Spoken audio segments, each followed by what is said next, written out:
శ్రావణ మాసం అంతా కూడా ఇంత గొప్ప గొప్ప విశేషాలను ఇవ్వగలిగినటువంటి తిథుల యొక్క సమాహారమై ఉంటుంది. శ్రావణ మంగళవారము నోము అని వ్రతము అని చేస్తూ ఉంటారు సువాసినులు. ఈ సువాసినులు చేసేటటువంటి శ్రావణ మంగళవారం చాలా చాలా అద్భుతమైనటువంటి పరమ ప్రఖ్యాతమైనటువంటి ఆ నోముగా వ్రతంగా పరిగణింపబడుతుంది. ఇందులో మీరు జాగ్రత్తగా గమనిస్తే దానికి పరమ ప్రయోజనం ఏమి అంటే ఒక్కటే, అది సర్వమంగళాదేవిని ఉపాసన చేస్తారు. ఈ సర్వమంగళాదేవిని ఉపాసన చెయ్యడము అనేటటువంటిది ఎప్పుడు చేస్తారంటే పెళ్లిలో ప్రారంభం అవుతుంది. పెళ్లిలో దీన్ని ఎంతో శ్రద్ధతో ఎవరు చేయిస్తారంటే తండ్రి దగ్గర కూర్చుంటాడు కన్యాదాత. అందుకే పెళ్లిలో వేదికంతా కూడా ఎవరిది అంటే ఆడపిల్లి వారిది, మగపిల్లి వారిది కాదు.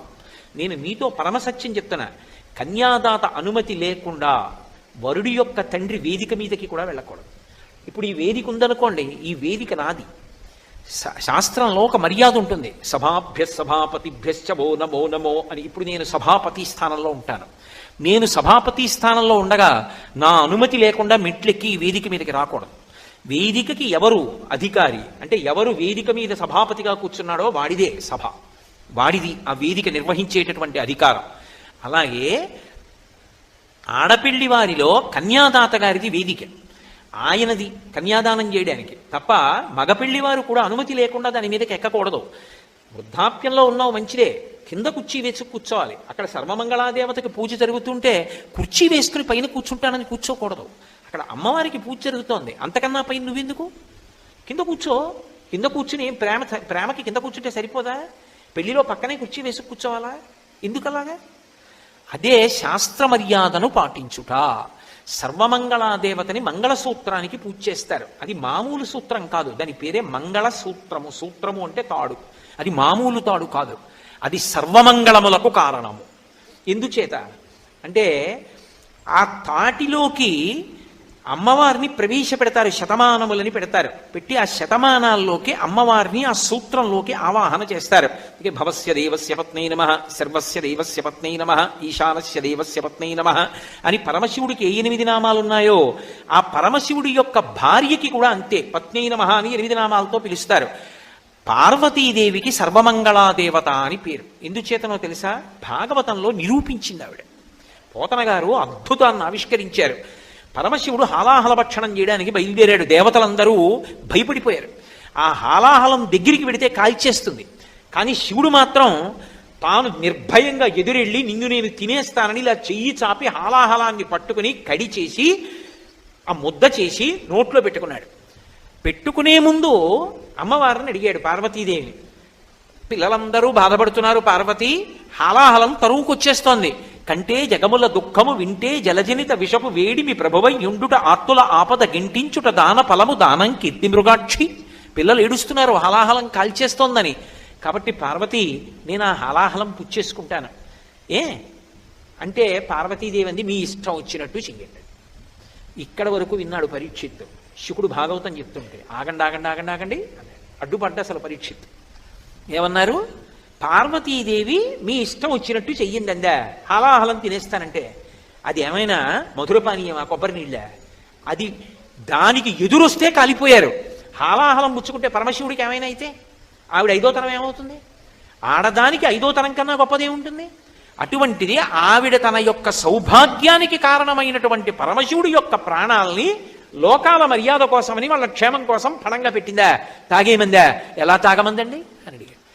అంటే శుకమహర్షి అన్నారు, అది మృంగిడిది హాలాహలమని, మృంగిడివాడు శివుండని ఆవిడికి తెలుసు. మింగుతున్నది హాలాహలమని తెలుసు. మృంగిడివాడు విభుండని, మింగుతున్నవాడు తన భర్తే అని తెలుసు. అయినా కూడా మృంగమనే సర్వమంగళ మంగళసూత్రమునెంతమది నమ్మినదో. ఆవిడ తాగేవయా అంది. ఎందుకో తెలుసా? తన మంగళసూత్రం మీద ఆవిడకి అంత నమ్మకం. లోకంలో ఏ ఆడదాని మెడలోనైనా మంగళసూత్రం నిలబడితే అది ఎవరి వలన అంటే అమ్మవారి యొక్క అనుగ్రహం చేత మంగళసూత్రాలు నిలబడతాయి. అందుకే ఎవడికైనా గండకాలం ఉంటుంది లోకంలో. జన్మించినటువంటి నక్షత్రాన్ని బట్టి గండకాలాలు వస్తుంటాయి. గండకాలంలో భర్త శరీరం పడిపోకుండా రక్షించుకోగలిగిన శక్తి ఎవరి చేతిలో ఉంటుందంటే ఆడదాని చేతిలో ఉంటుంది. అందుకే లలితా సహస్రంలో అమ్మవారికి ఒక నామం ఉంది.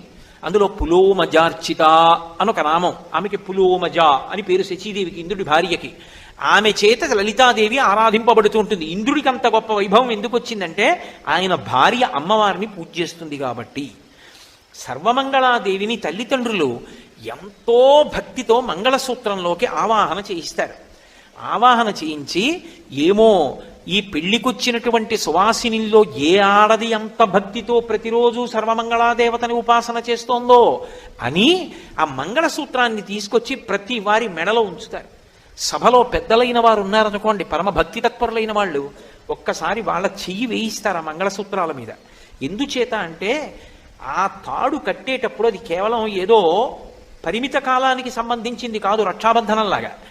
ఆ సూత్రం కడుతూ ఒక మాట అంటాడు, మమ జీవన హేతునా, నేనున్నానని గుర్తు ఏమిటో తెలుసా, ఈ తాడే. ఆ తాడు కేవలంగా ఇద్దరిని కలిపిన తాడు అని అనుకోకండి, ఇద్దరి మధ్య ఆనుకూల్యతని కల్పిస్తుంది. దాంపత్యం ఒక బండికున్న రెండు చక్రాల్లో ఉండాలి. ఆ అన్యోన్యత లేదనుకోండి, ఇక ఆ దాంపత్యానికి అర్థం ఉండదు. ఆవిడ చెడి అంటే ఈయన పెడి అన్నాడు అనుకోండి, ఇంకేం సంసారం. అక్కడికి వెళ్ళినవాడు కూడా విసుగొస్తుంది, చిసి ఇంకో మాట వెళ్ళకూడదు ఇంటికని. మంగళసూత్రానికి ముడిని ఇక్కడేస్తారు, కంఠంలో కడతారు తప్ప ఇంకొక చోట కట్టారు. ఎందుకు కట్టారు అంటే ఇక్కడ తల ఉంటుంది, తలకి ఈ కింద నుంచి శరీరం ఉంటుంది. ఈ శరీరం యొక్క కష్టసుఖాలన్నీ తల చూస్తుంది. ఇప్పుడు నేను ఉపన్యాసం చెప్తున్నాను అనుకోండి, ఉపన్యాసం చెప్తుండగా దోమలు వచ్చి నా కాళ్ళని కరుస్తున్నాయి అనుకోండి, ఊరుకుంటాయా పాదాలు? చెప్తాయి.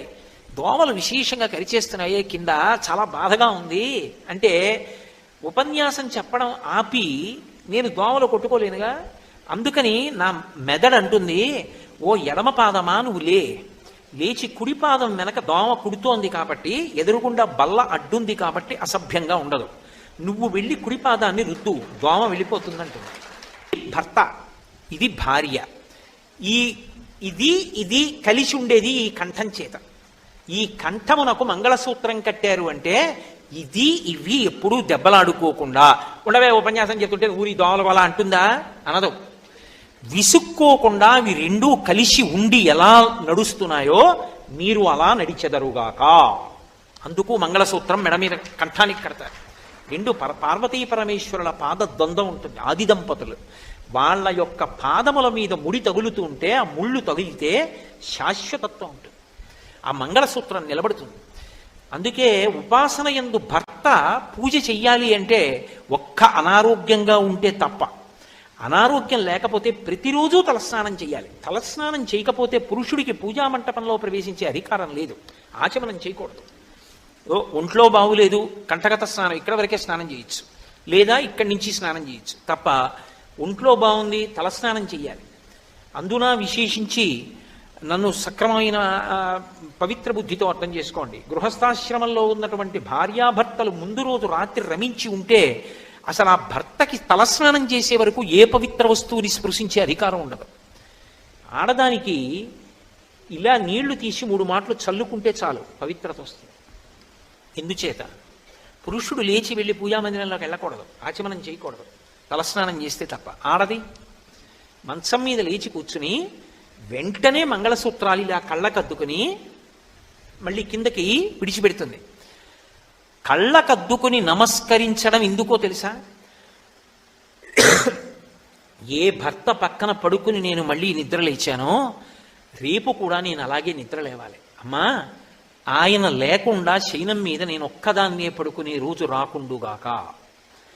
నేను బ్రతికున్నంత కాలం అలాగే పడుకోవాలి, నేను ఆయన ఒడిలో వెళ్ళిపోవాలి. ఈ 5వ తనాన్ని మాత్రం అమ్మా నువ్వు తప్ప కాపాడేవాళ్ళు లేరు, నువ్వే రక్షించమని మంగళసూత్రాన్ని కళ్ళకద్దుకుంటుంది. అందుకే సువాసిని సువాసిన్యర్చన ప్రీత, 5వ తనం ఉన్న వాళ్ళు ఇంత కుంకం ఇస్తే ఆవిడ పొంగిపోతుంది.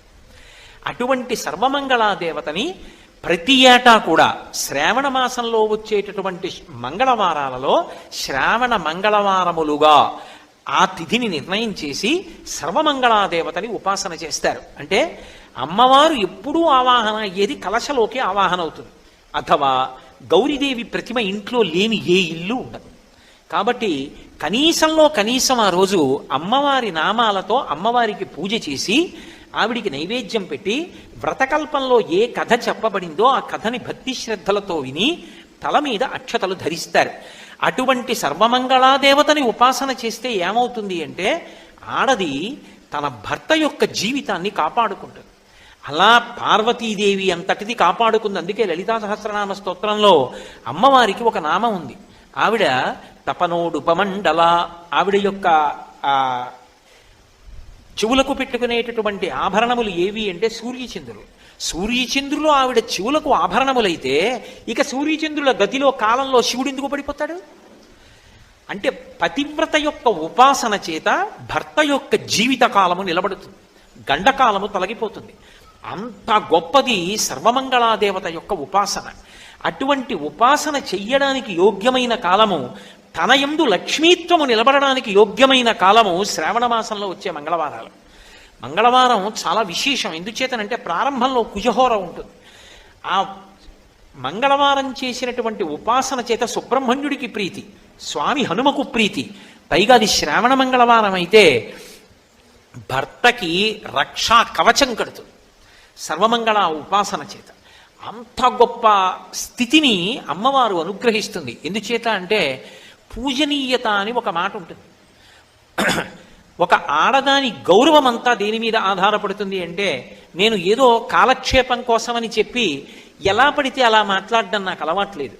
వేదాన్ని ఆధారం చేసుకుని ఋషులు చెప్పిన పవిత్రమైన విషయాలు చెప్పగలను తప్ప నేను ఏదో అర్థం లేని వాదనలు వాదాలు అన్న పేర్లు పెట్టి మాట్లాడడం నాకు అలవాట్లేదు. నేను పరమసత్యం మీతో మాట్లాడుతున్నాను. ఒక స్త్రీ పరమ గౌరవం దేని మీద ఆధారపడుతుంది, జీవితంలో తృప్తి దేని మీద ఆధారపడుతుంది అంటే భర్త మీద ఆధారపడి ఉంటుంది. ఇది కాదు అనలేని సత్యం. ఎందుచేత అంటే సీతమ్మ తల్లి రామాయణంలో ఓ మాట అంటుంది, నా తంత్రి వాజ్యతే వీణ నా చక్రో వర్తతే రథః నాపతి సుఖమేదేత యస్యాదపి శతాత్మజ అంటు. ఒక వీణ తీగలు మోగుతాయి, గోటి చేత పెనగి పెనగి మోగుతాయి. వీణ తీగలు మోగుతున్నాయి అనరు, వీణ మోగుతోందంటారు. రథచక్రాలు గాజు పెంకుల మీద రాళ్ల మీద పెడతాయి, రథచక్రాలు పెడుతున్నాయి అనరు, రథం పెడుతోందంటారు. భర్త కష్టపడి సంపాదిస్తాడు, భర్త మహాపండితుడై కీర్తి గణిస్తాడు, ఆమెకి కూడా ఆయనతో పాటు సమానమైనటువంటి గౌరవం లభిస్తుంది. అసలు ఒక సీతమ్మంది ఒక ఆడదాని తృప్తి ఎక్కడుందో తెలుసా రామా? ఒక కులకాంత నిద్ర లేచి మంచం మించి దిగుతూ పాదములు కింద పెడుతున్నప్పుడు ఆమె ఎందు పరమభక్తి కలిగినటువంటి 9 కుమారులు వచ్చి తమ అరచేతులు వరుస క్రమంలో నేల మీద పేర్చి అమ్మని తమ అరచేతులలో నడిపించగలిగినటువంటి పరమభక్తి తత్పరులైనప్పటికీ అటువంటి 9 కుమారుల వలన పొందినటువంటి సంతోషం కన్నా భర్త వలన కలిగిన సంతోషం 1,000,000 రెట్లు ఎక్కువ. అది లెక్క పెట్టలేదు. కాబట్టి రామ, నువ్వున్నది అయోధ్య, నువ్వు లేనిది అయోధ్య కాదు. ఆడదానికి భర్తతో కలిసి ఉండడమే ఆనందం అంది. కాబట్టి అటువంటి సంతోషం ఆమెకి భర్త ఉండడమే కాదు, తండ్రి కలిగిన పెన్నిధానమేలా అని శాస్త్రం. తండ్రి ఉంటే ఇక కొడుకు ఐశ్వర్యం అక్కర్లేదట. ఎందుకంటే తాను కష్టపడ్డా సరే కొడుకు సుఖపడాలని తండ్రి కోరుకుంటాడు.